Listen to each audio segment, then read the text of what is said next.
नमस्कार दोस्तों, बहुत-बहुत स्वागत है आपका लाइफ एंड यू में।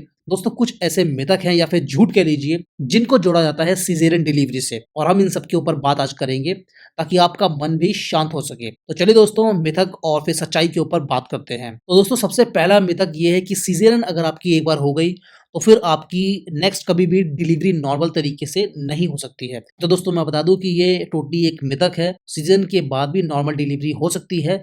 बस थोड़ा-सा आपको इंतज़ार करना पड़ता है, जो कि आपको वैसे भी करना चाहिए। तो तकरीबन आप 1 साल का अगर गैप देते हैं दूसरे बच्चे की प्लानिंग में और अगर दूसरी प्रेगनेंसी में कोई भी कॉम्प्लिकेशंस ऐसी नहीं है कि आपकी नॉर्मल डिलीवरी नहीं हो सकती है, तो सिज़ेरियन जो कि आपका पहले हो चुका है, वो कभी भी बाधा नहीं हो सकता है कि आपकी नॉर्मल डिलीवरी ना हो सके। हालाँकि नॉर्मल डिलीवरी बहुत चीज़ों पे डिपेंड करती है, तो चाहे आपकी पहली प्रेगनेंसी हो या दूसरी प्रेगनेंसी हो, ये आपके डॉक्टर ही डिसाइड करते हैं। दूसरा एक बहुत बड़ा मिथक है दोस्तों कि सिज़ेरियन डिलीवरी में बिल्कुल भी दर्द नहीं होता है।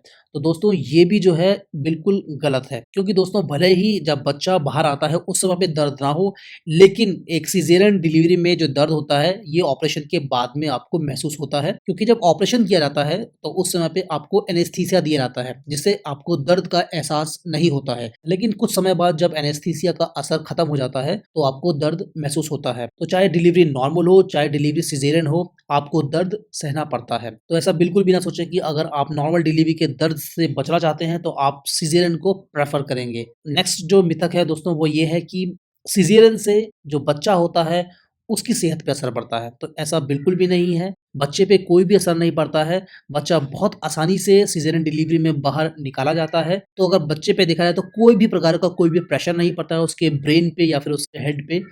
तो काफ़ी अच्छी तरीके से, काफ़ी कन्वीनिएंट तरीके से बच्चा बाहर आता है और अगर बच्चा डेवलप अच्छी तरीके से हुआ है गर्भ के अंदर, तो उसको कोई भी आगे चल के परेशानियाँ नहीं होती हैं। नेक्स्ट जो मिथक है वो ये बोला जाता है कि जो सिज़ेरियन डिलीवरी से बच्चे होते हैं, उनके और उनकी मम्मी के बीच में आपस में एक कनेक्शन नहीं होता है या फिर बॉन्डिंग जिसे बोलते हैं, वो नहीं स्थापित हो पाती है। तो बिल्कुल ये बात जो है एकदम गलत है, क्योंकि बच्चा 9 महीने अगर आपके गर्भ के अंदर रहा है, तो उसने वो सारी चीज़ें एक्सपीरियंस करी हैं जो कि आपकी बॉडी से कनेक्टेड रही हैं। उसने आपकी आवाज़ सुनी होती है, आपकी आवाज़ को पहचानता है, आपने अगर अपने गर्भकालीन में उससे बात करी है तो उसने वो कनेक्शन बनाया हुआ होता है। तो अब जो है सिर्फ़ उसको बाहर आने का प्रोसेस होता है, चाहे नॉर्मल डिलीवरी, चाहे सिज़ेरियन डिलीवरी। तो इससे बिल्कुल भी फ़र्क नहीं पड़ता है कि किस तरीके से बच्चे को गर्भ से बाहर निकाला जा रहा है। जब एक बार बच्चा गर्भ से बाहर आएगा, उसके बाद भी आपके इमोशंस उससे कनेक्ट होते हैं।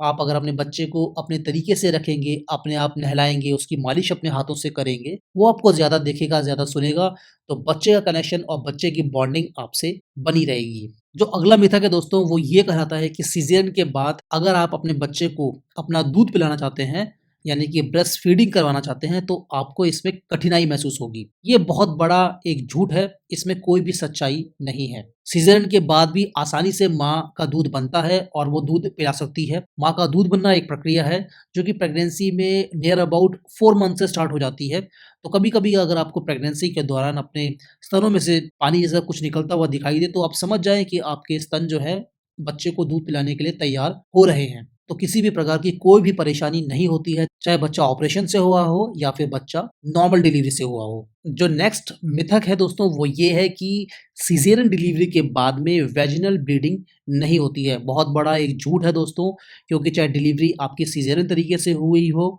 या फिर नॉर्मल तरीके से हुई हो, डिलीवरी के बाद जैसे ही प्लेसेंटा बाहर आता है तो यूट्रस में कुछ न कुछ क्षति पहुँचती है और जिससे फिर यूट्रस में हीलिंग का प्रोसेस शुरू होता है और जैसे यूट्रस पहले रहा था प्रेगनेंसी से पहले, उस शेप में आने की कोशिश करने लगता है। तो इस प्रोसेस में ब्लीडिंग होती है। तो चाहे आपकी नॉर्मल डिलीवरी हुई हो, चाहे सिज़ेरियन हुई हो, आपको तैयार रहना है वैजिनल ब्लीडिंग के लिए। तो दोस्तों ये थे कुछ मिथक जो कि सिज़ेरियन डिलीवरी से जोड़े जाते हैं और आपको इनके ऊपर भरोसा नहीं करना चाहिए। तो दोस्तों अगर आपको ये वीडियो अच्छी लगी हो तो इस वीडियो को आप लाइक ज़रूर करिएगा। तो चलिए दोस्तों, ख्याल रखिए अपना।